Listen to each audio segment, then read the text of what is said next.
ঘরে বসেই দ্রুত পরিষেবা পাওয়া যায় এমন বেশ কিছু অ্যাপ রয়েছে, যেখানে কোথাও 7 মিনিট, কোথাও 10 মিনিটে গ্রাহকের অর্ডার করা জিনিস পৌঁছে যায় তার দরজার কাছে।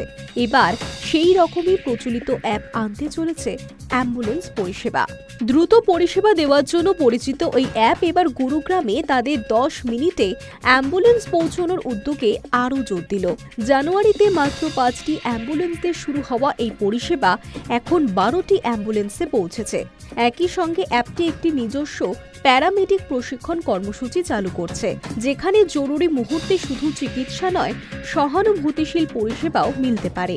এই অ্যাপের তথ্য বলছে এখনো পর্যন্ত মোট 594টি কল এসেছে, যার মধ্যে 50% ছিল সংকটজনক।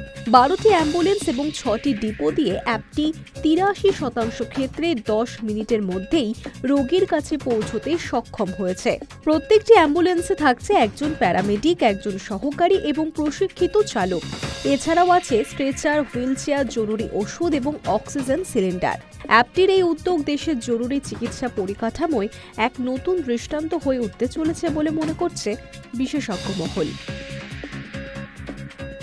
High news network.